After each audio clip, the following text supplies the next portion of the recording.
बहुत ही पुण्यभागी प्राणियों को यह सत्संग सुनने को प्राप्त होता है। सकल पदार्थ हैं जगमाही, कर्महीन नर पावत नाही। सभी इस संसार के अंदर परमात्मा समय समय पर प्रकट रहते हैं या अपने कोई संत विशेष को अपनी शक्ति पावर दे करके इस धरातल पर भेजते रहते हैं, ताकि संत की प्रेजेंस इस पृथ्वी पर रहेगी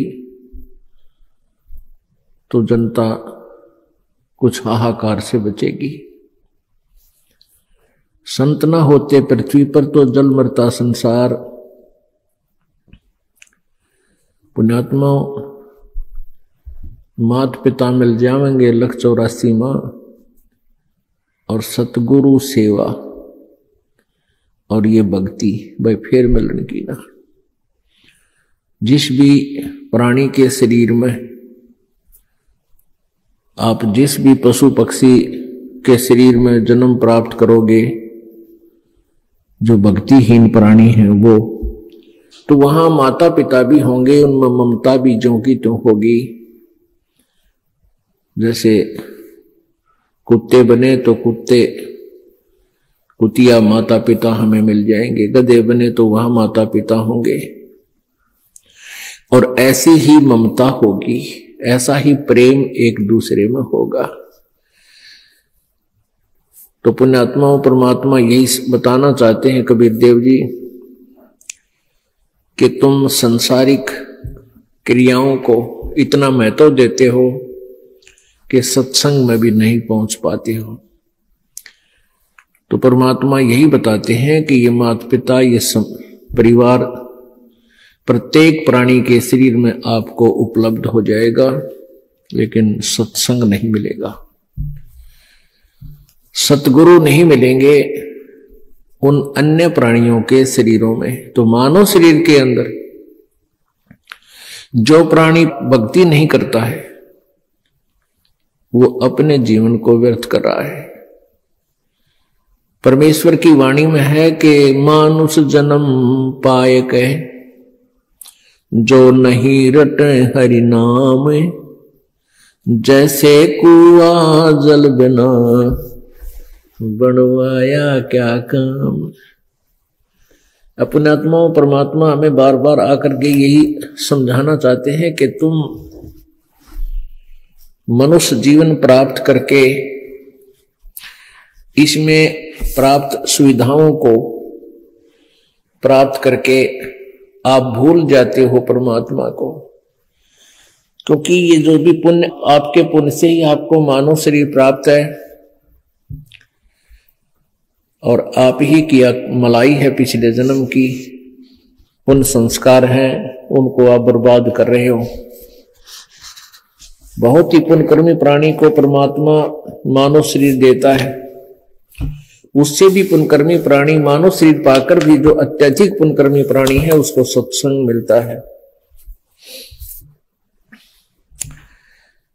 तो मानव शरीर प्राप्त करके जो भक्ति नहीं करते हैं प्राणी, परमात्मा बताते हैं कबीर थोड़ा जीवना,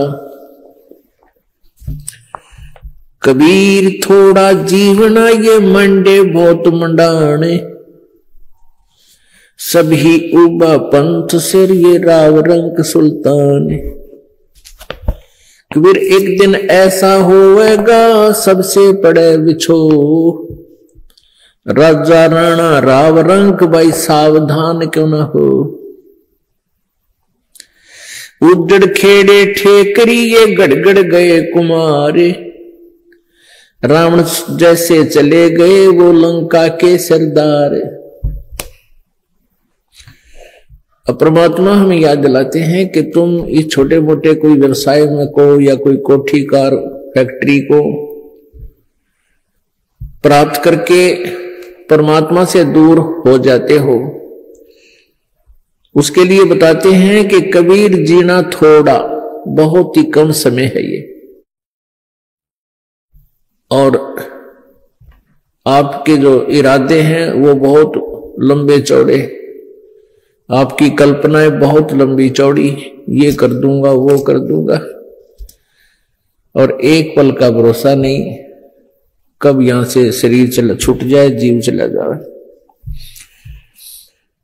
कबीर थोड़ा जीवना ये मंडे बहुत मंडाने, दूर तक के पता नहीं क्या क्या सोच बना रखी है, कल्पना कर रखी है, ये कर दूंगा वो कर दूंगा। और कहते सभी चल रहे हैं यहां से, सभी का एक दिन प्रतिदिन कम हो रहा है। हम कितने नशे में हैं। कबीर ये माया अटपटी, कबीर ये माया अटपटी, सब घट आण अड़ी, किस किस को समझाऊं या कुएं भांग पड़ी। इस काल भगवान ने ये त्रिगुणमयी माया, रजगुण ब्रह्मा, सतगुण विष्णु, तमगुण शिव जी के द्वारा ये आप जी को यहां उलझा रखा है, इस माया जाल में फंसा रखा है।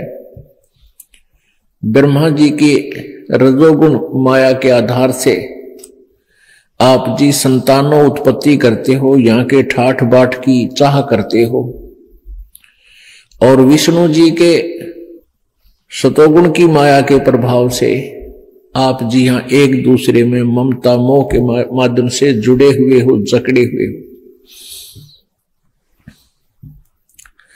तो पर आप जी के हमारे ऊपर इतना जबरदस्त दबाव है कि हमें कुछ भी दूर तक का सूझता नहीं, हमें होश नहीं है।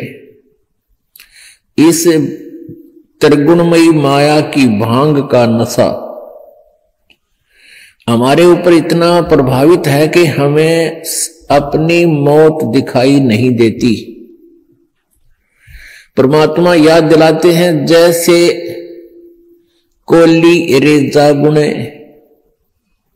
और बुनते आवे ओड़े, ऐसे लेखा तेरे जीवन का कुछ दौड़ सके तो दौड़े। जिस प्रकार पहले, आजकल तो फैक्ट्रियां बन गई, ये मशीन ऐसी आ गई जो कपड़े फटाफट बुन देती हैं। पहले हाथ से कपड़ा बुना करते थे, लंबे लंबे धागे बांध लिया करते थे, उसको खड्डी बोलते थे, और पतला सा धागा होता है, उस धागे को उन धागों में से हाथ से निकाला करते थे, एक मैनुअली हैंडल करके एक हाथ से ऐसे एक नली सी होती थी, उसके अंदर से निकाल देते, एक एक धागा ऊपर नीचे करके, फिर दूसरा धागा ऐसे लाते थे, फिर ऐसे लाते थे, फिर ऐसे लाते थे, और इतने पतला धागा होता है और इतना लंबा उसका थान बोलते थे। एक बहुत लंबा थान लगभग 50-60 फुट का वो तैयार हो जाता है। यानी उस पतले से धागे से बार बार ऐसे चलने से वो अंत आ जाता है, वो कब थान इतना लंबा पूरा हो जाता है, उसका एंड हो जाता है। इसी प्रकार आप जी का जो जीवन है, ये प्रतिदिन एक धागा आपका इसमें प्रवेश हो रहा है, और एक दिन वो भी आएगा जिस दिन आपके जीवन का उत्थान कंप्लीट होगा। कहते हैं हम प्रतिदिन एक कदम अपने मौत रूपी अजगर की तरफ बढ़ रहे हैं, और वो हमें खाएगा और हमें डर नहीं।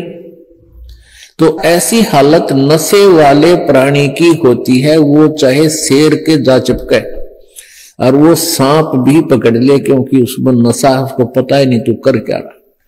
तो इस नशे को कैसे हटाया जाएगा?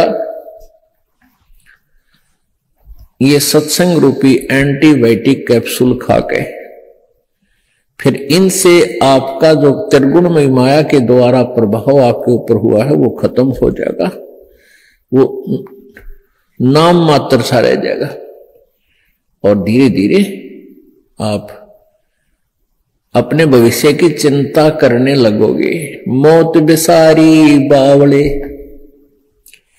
अचरज किया कोने, तन माटी में मिल जाएगा जो आटे में लौण। परमात्मा कहते हैं तो मौत भूल गया, तने कितना बड़ा आश्चर्य कर रखा है।